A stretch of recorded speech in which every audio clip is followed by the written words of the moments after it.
புதிய தலைமுறை சார்பில் கோவையில் வேளாண் கண்காட்சி மற்றும் கருத்தரங்கு தொடங்கியுள்ளது. இதுகுறித்து அங்கிருக்கும் நமது செய்தியாளர் மார்ட்டினிடம் கேட்டறியலாம். மார்ட்டின், இப்ப கண்காட்சியை பற்றி விளக்கமா சொல்லுங்களேன். கோவை வஉசி பூங்கா மைதானத்தில் உழவுக்கு உயிரூட்டு உழவருக்கு வாழ்வூட்டு என்ற வேளாண் கண்காட்சி திருச்சியை தொடர்ந்து கோவையில் இன்னைக்கு தொடங்கியிருக்கு.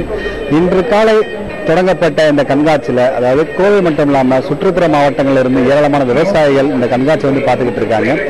அது மட்டும் இல்லாமல் வேளாண் பயிலக்கூடிய மாணவ மாணவிகள் அதே போல பொதுமக்களும் இங்கே வந்து ஆர்வத்தோட இந்த கண்காட்சியை பார்த்துக்கிட்டு இருக்காங்க. மார்ட்டின், இப்போ அங்க கண்காட்சியில என்னென்ன அரங்குகள் அமைக்கப்பட்டிருக்கு?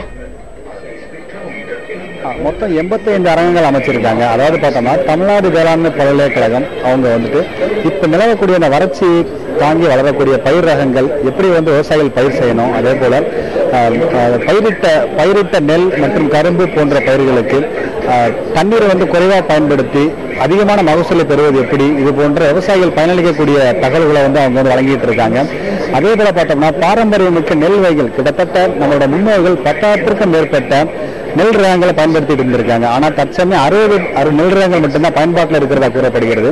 அந்த 60 நெல் ரகங்களை வந்து எப்படி வந்து பாதுகாக்கணும், அதாவது 60 நாள் முதல் 180 நாட்கள் வரை இதை வந்து விவசாயம் எப்படி வந்து மகசூல் எடுக்க முடியும், இது போன்ற விவரங்களையும் இங்கே கொடுத்துக்கிட்டு இருக்காங்க. அதே போல இயற்கை முறையில் விவசாயம் செய்வது எப்படி, அதே போல பண்ணை குட்டைகள் அமைப்பது, அது மட்டும் இல்லாமல் மீன் வளர்ப்பு, இது போன்ற இயற்கை உரங்களை பயன்படுத்தி ரசாயனம் கலக்காமல் நிலத்தை பாதுகாப்பது எப்படி, இது போன்ற பல்வேறு தகவல்கள் இந்த கண்காட்சியில் இடம்பெற்றிருக்கு.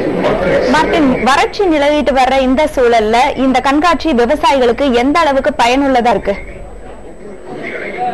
இங்க வந்திருக்கக்கூடிய இந்த கண்காட்சியை பார்வையிட்டு சென்றிருக்கக்கூடிய விவசாயிகள் நம்ம பேசுறதுக்கு என்ன சொல்றாங்கன்னா, அதாவது ஏற்கனவே வடகிழக்கு பருவமழை தென்மேற்கு பருவமழை பொய்த்து போன காரணத்தால விவசாயம்ன்றது மிகவும் வந்து கடுமையா வந்து வறண்டு போய் நிலங்கள் காணப்படுது. அதே போல ஆற்றுப்பாசனமும் பொய்த்து போன நிலையில கிணத்து பாசனத்தை நம்பி இருக்கக்கூடிய விவசாயமும் முற்றிலுமா கிட்டத்தட்ட வந்து தமிழகம் முழுவதுமே சுமார் சராசரியா 600 முதல் 1000 அடி வரைக்குமே நிலத்தடி நீர்மட்டம் கீழே சென்றிருக்கு. இந்த மாதிரி சூழ்நிலையில அதாவது குறைவான தண்ணீரை பயன்படுத்தி நெல் ரகங்களை வந்து பயிர் செய்வது, அதே போல நெல் மட்டும் இல்லாமல் கரும்பை வந்து பயிர் செய்வது, இதே போல மற்ற பிற உணவு தானியங்களை எப்படி பயிர் செய்வது, இது போன்ற தகவல்கள் தங்களுக்கு முற்றிலுமா கிடைச்சதா சொல்றாங்க. அதே போல பார்த்தோம்னா அதிகமா ரசாயன உரங்களை பயன்படுத்தி மண் வளத்தை வந்து கெடுக்கக்கூடிய ரசாயன உரங்களை பயன்படுத்தாம இயற்கையான முறையிலே தாமாகவே விவசாயிகள் தாங்களாகவே அந்த நிலத்தில் விழுகக்கூடிய அந்த மர இலைகள் இது போன்ற தலைகளை பயன்படுத்தி எப்படி மண்புழு உரம் தயாரிப்பது, இது போன்ற பல்வேறு பயனுள்ள தகவல்கள் இங்கே கிடைச்சிருக்கு. அது மட்டும் இல்லாம அதாவது நீர்வள வல்லுநர்கள்